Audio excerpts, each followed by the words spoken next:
Selamat pagi anak kelas 4, jumpa lagi dengan Mama Santi hari ini. Kita akan mulai devotion ya. Yuk, siapkan hati, pikiran kita. Semuanya hanya tertuju ke Tuhan. Kita nikmati pujian agar kita masuk lebih dalam dengan firman. Oke? Yuk kita nyanyi I love you, sweet Jesus. I love you, sweet Jesus.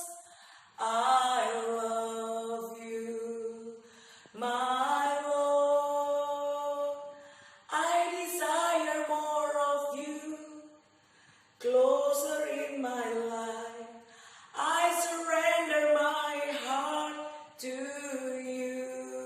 Katakan I love you. I love you, sweet Jesus. I love you, my Lord. I desire more of you, closer in my life. I surrender my heart to you. Katakan, I close my eyes, lift my hands to worship you.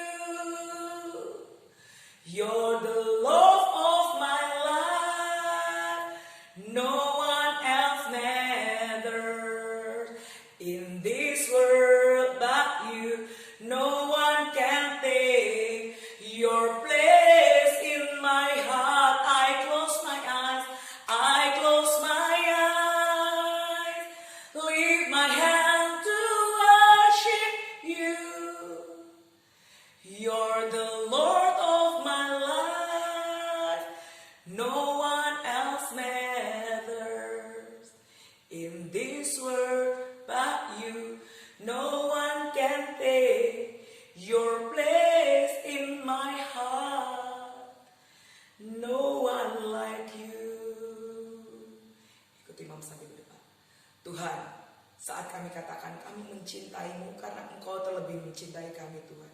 Saat kami katakan Engkau Allah yang hidup karena Engkau memang nyata dalam hidup kami Tuhan. Pagi hari ini biarkan kami menjadi anak-anak yang mendengar firman-Mu, merenungkan dan melakukan. Ajar kami Tuhan, dimulai dari kami kanak-kanak. Kami mencintai semua firman-Mu dan setiap didikan-Mu. Demi nama Tuhan Yesus, firman yang ditabur tepat di tanah yang subur. Kami mengucap syukur. Amin. Oke, sebentar lagi kita ikuti firman Tuhan. Dengarkan, renungkan, dan lakukan. Sebelumnya jangan lupa kalian harus tulis komentar rema apa yang kalian dapat. Oke anak-anak, sampai jumpa. Salam anak-anak, puji Tuhan, pagi hari ini kita berjumpa kembali yaitu dengan Bapak. Dan pada kesempatan ini kita akan devo, kita akan membaca yaitu firman Tuhan dari Yohanes 15. Sebenarnya dari ayat 1 sampai dengan ayat 18. Tapi Bapak akan bacakan ayat yang ke-8 saja karena ini temanya berikutnya yaitu Yesus ya. Berikutnya itu adalah Yesus menyembuhkan pada hari Sabat di kolam Bethesda. Bapak akan bacakan ayat yang ke-8. Demikian bunyi firman Tuhan. Kata Yesus kepadanya, bangunlah dan angkatlah tilammu dan berjalanlah. Anak-anak, kalau kita memperhatikan di dalam kitab Yohanes 5 ini ayat 1 sampai dengan ayat 18, di situ di kolam Bethesda itu ada banyak orang-orang yang sedang sakit. Ngapain mereka Pak? Yaitu mereka semuanya ada di tepi kolam Bethesda itu menunggu air ini bergejolak, dan pada saat air bergejolak kemudian mereka nyemplung ke kolam Bethesda, maka barang siapa yang pertama kali nyemplung itu nanti yang akan memperoleh kesembuhan. Mereka sudah lama berdiri ada di dekat kolam itu, dan orang yang lumpuh ini sudah lumpuh kurang lebih yaitu ada 38 tahun ya. Di situ ada seorang yang sudah 38 tahun lamanya sakit. Jadi mereka sudah lumpuh 38 tahun sakitnya itu tadi, dia juga berharap seperti yang lain. Nah saat itu kemudian suatu ketika kemudian Tuhan Yesus Kristus datang ke situ, terjadilah percakapan antara Tuhan Yesus Kristus dengan orang yang lumpuh ini. Kemudian orang yang lumpuh ditanya, maukah engkau sembuh? Mereka menjawab, yaitu orang lumpuh ini menjawab, Tuhan, gak ada yang menolong saya pada saat kolam ini bergejolak, sehingga tidak ada yang nyemplungkan saya, sementara orang lain sudah nyemplung duluan. Itu yang kami alami selama bertahun-tahun itu. Nah, ini anak-anak, padahal Tuhan bertanya kepada orang ini, maukah engkau sembuh? Kalau saya bertanya yaitu kepada anak-anak, maukah engkau makan? Kalian gak akan perlu untuk menjawab, Bapak, saya gak akan makan karena saya begini-begini. Enggak. Yang ditanya ya dengan pertanyaan yang sederhana, jawabnya pun juga sederhana. Maukah engkau makan? Ya, jawabannya cuma ada dua, mau atau tidak, kan begitu. Mau atau tidak. Kalau mau bisa sekarang makannya, bisa nanti. Tuhan Yesus bertanya pada orang ini, maukah engkau sembuh? Jawabannya yang benar mestinya mau Tuhan atau tidak Tuhan, kan begitu. Tapi orang ini kemudian menerangkan banyak alasannya. Dan Tuhan Yesus kemudian mengatakan demikian, ya, mengatakan demikian, bangunlah dan angkatlah tilammu dan berjalan. Ayat yang 9, dan pada saat itu juga sembuhlah orang itu lalu mengangkat tilamnya dan berjalan. Tetapi hari itu adalah hari Sabat. Puji Tuhan anak-anak, begitu dia itu ditantang oleh Tuhan Yesus Kristus, ya, tantang apa? Bangunlah, angkatlah tilammu dan berjalanlah.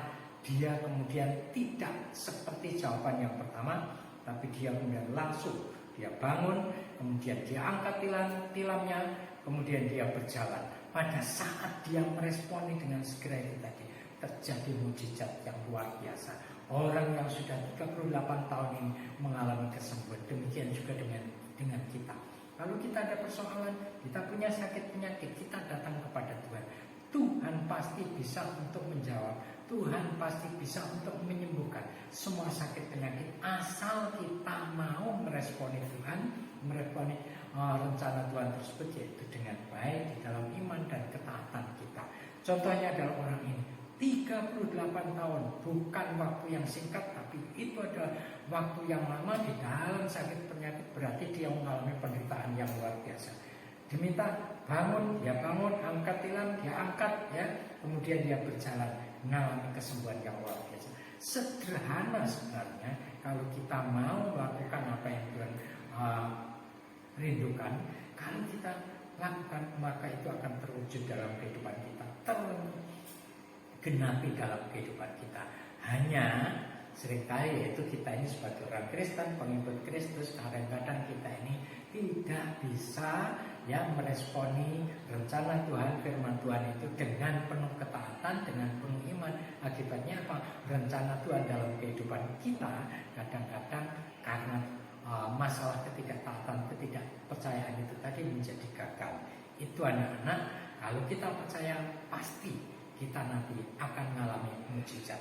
Bukti bahwa kalau kita nggak percaya, nggak mengalami mujizat, Yesus itu asalnya dari Nazaret. Yesus bisa mengadakan mujizat di segala tempat yang didatangi, tapi di tempat kelahirannya Yesus tidak bisa membuat mujizat. Karena apa? Orang-orang di situ nggak percaya sama Yesus, ya, nggak percaya. Demikian juga dengan kita, kalau kita nggak percaya sama Tuhan Yesus, maka dengan sendirinya hidup kita tidak mengalami kemenangan, hidup kita tidak mengalami kelimpahan, hidup kita nggak mengalami pemulihan karena ketidakpercayaan. Saat kita percaya, seperti orang ini, bangunlah, dia bangun, angkat tilammu, dia angkat, kemudian berjalan, dia bisa berjalan, dan itu dia mengalami kesembuhan. Itu yang harus kita lakukan. Yuk kita responi anak-anak firman Tuhan ini dengan penuh ketaatan, kita responi dengan penuh iman supaya kita mengalami mujizat yang dari Tuhan.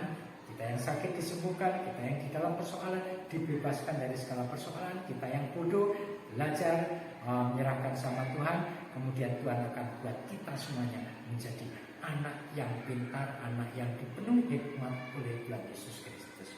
Mari kita berdoa. Tuhan, kami ucap syukur dan terima kasih kepadamu untuk firman-Mu yang boleh kami renungkan. Biar Engkau jamah setiap anak-anak, sehingga setiap anak-anak Tuhan kami, Tuhan Yesus Kristus, mengalami mujizat dari Tuhan, karena kami meresponi Tuhan, yaitu dengan penuh iman, dengan penuh percaya dan dalam ketaatan kepada Tuhan. Di dalam nama Tuhan Yesus Kristus, haleluya, amin.